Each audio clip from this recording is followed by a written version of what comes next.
The following program is rated GE. It is suitable for general family viewing. The ongoing situation between Iran and Israel is significantly affecting global oil supplies, and we are already feeling the impact of the fuel pumps.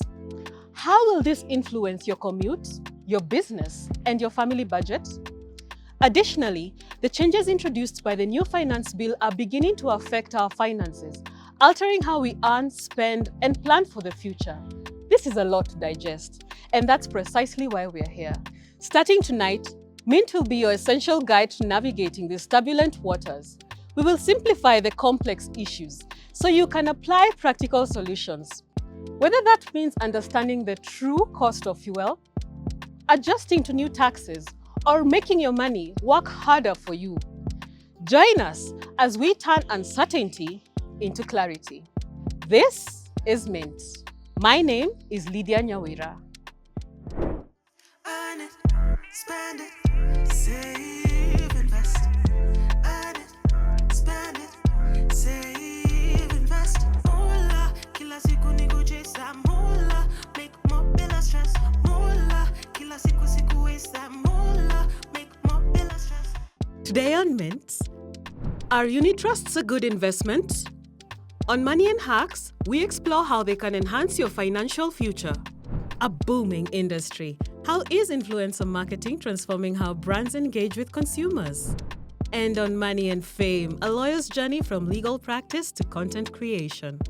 Earn it, spend it, save, invest. Investing can often feel intimidating, filled with jargon and high stakes. However, there is an accessible way to enter this world even with smaller amounts of money. In today's Money Moves segment, we'll simplify a concept you might have heard of: unit trusts. These investment vehicles offer a smart and diversified entry points. When choosing an investment to make, it can be hard to pick from the numerous options available in the market. If you're new to investing, a unit trust fund is a good way to start. Unit trusts are a popular investment vehicle managed by experts and are best suited for seasoned investors and those with less experience in the financial landscape. The unit trust first is a mutual fund where money is brought together from different investors or unit holders, and then a fund manager is now involved to manage this money to achieve a specific return. The fund manager will invest in different instruments or in different assets, and then the returns are then divided back to the investors in regards to how they had invested. There are various types of unit trusts, each with distinct risks and exposures. I'll begin with one, the money market, one that has the lowest risk return. It has capital preservation in that whichever money you deposit in a money market unit trust, you have a guarantee you will not lose this money. Then it earns on a daily basis. For risk takers, there is the equity fund where fund managers invest in shares. Shares is a high risk affair in the markets and very volatile. Today you can have a share, for a company selling at 10 shillings, then one thing just makes it go down. But at the same time, even if it's high risk the same way, it will also gain equally so high. Due to its high volatility, young investors are advised to consider investing in an equity fund as they have more time to wait for their investments to grow. It's a high-risk platform to invest as an investor. After every 6 months, we have dividends. When you buy the equity fund, whatever you have invested equals a particular number of shares, depending on how much you have invested. Despite the expected higher returns, the equity fund incurs administrative costs. It has an administration cost, a particular percentage that is tagged along because of course of how high risk it is. So when you're purchasing or when you're doing a top-up, the amount will be less the administration costs. The third one is a fixed income fund, which is classified as a medium risk investment. it is not that high, it's not that low, so we call it as a medium risk platform. As fund managers, we reinvest in bonds, government bonds and corporate bonds. It is more or less similar, like I've discussed, the equity. It has also dividends. It is attracting an administration cost as well. For those investors who want the best of both worlds, there is the balanced fund. The balanced fund is a portfolio. It's a mix of two. So it has equity in it and it has money market in it. Again, it has an administration cost. It has dividends, then they are on a quarterly basis.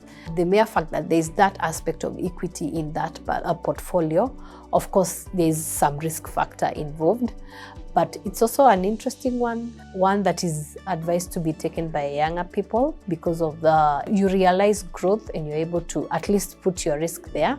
So for the three that I've mentioned, the last three, that is balanced fund, equity, and fixed income. Of course, you can invest $1 million, Bob, and then look at your statement and find it at 990 because of purely, the fluctuation and where we are investing this money. Due to the high risk factor associated with balanced, equity, and fixed income funds, Mary advises investors to conduct thorough research on how the market is performing before venturing into these three. So it also needs a lot of speculation. You need to know the right time to buy these funds as well. As an investment scheme, unit trusts help to cultivate a culture of saving.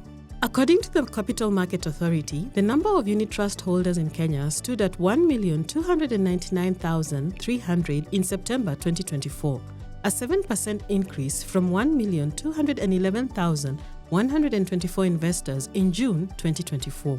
The growth in the number of unit trust holders has coincided with a 23% increase in the scheme's assets under management, which amounted to 389.2 billion Kenya shillings at the end of 2024, up from 316.4 billion Kenya shillings reported as of September 2024.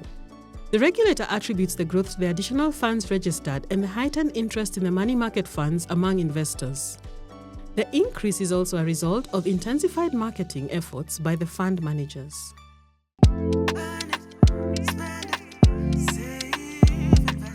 On Mula Hacks, we explore how special days and holidays drive consumer spending. Behind the festive displays and promotions lies careful retailer planning, while savvy shoppers can employ strategies to manage their budgets during their spending surges.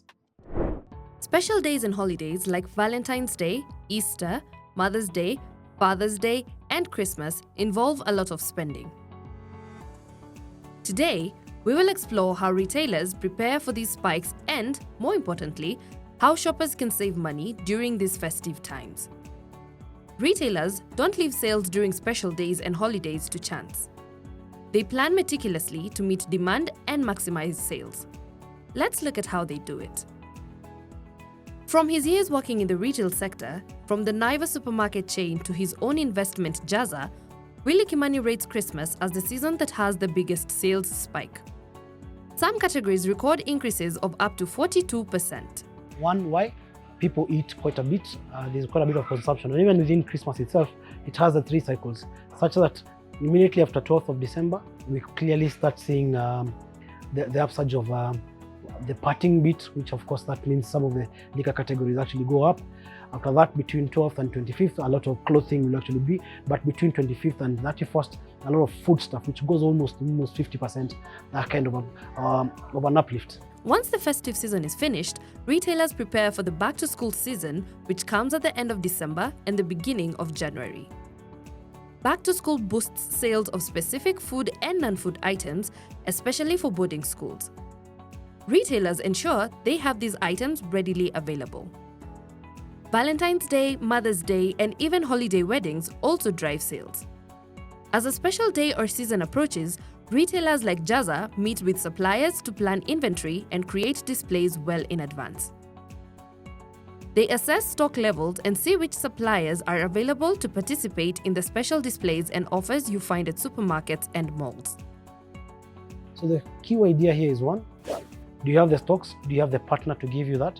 At times you have to say, oh, clearly I might not be able to participate in Mother's Day, for example, this year, because anyway, most of my partners also who are coming in with the gifting items don't have this particular stock, or this is the kind of item they actually have in stock. So there's a lot of issues to do with partnership and planning with our suppliers and to actually make it ready. Retailers also understand the nuances of each special day. So how is Easter? It's James' family calling John's family to actually come in and sit and so that. And what does that mean? Some a bit of baking items, cooking items, and within that particular range, then you actually need to actually start prepping for that. So that time is the best time to have your chicken offer and all those things. How do people shop for Christmas? For example, Christmas is a lot of extended family. That means a lot of soda, a lot of chapo. You better have a rice offer over Easter and a flour offer over Christmas. So that kind of planning is what we'll actually say we do. Now, let's shift gears. While special days often mean spending more, here are some hacks for shoppers to save money.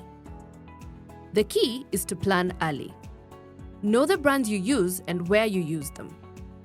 Avoid shopping between the 22nd and 25th during the festive season, as prices are often higher.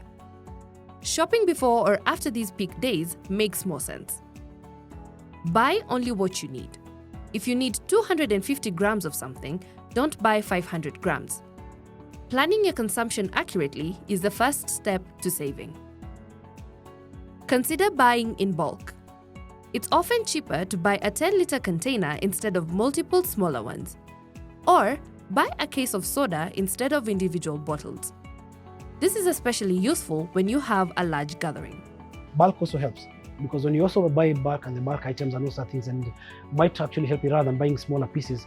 And because you already have known the kind of consumption, you're better off buying, let's say, a 10-liter rather than 3 liters of 5 and all that, or 2 5s, because that 10-liter might actually be what you actually need to actually get you for the occasion. When you're going to Mashamba, you can decant to the various houses and you're able to actually get that particular saving. There's always a promotion going on. Be keen on prices and take note of them. Don't hesitate to ask for a discount when buying in bulk, especially at neighborhood stores like Jaza. There's often room for negotiation. In some instances, whenever you're buying complete bulk, there are many stores, for example, like Jaza, where clearly we can actually say and whisper to the manager, I know I've been buying here every day, but today I actually buying in bulk and I want a discount. There's always a discount. By understanding retailer strategies and implementing these saving tips, you can navigate occasions smartly and keep your budget in check. Plan, buy smart, and save big.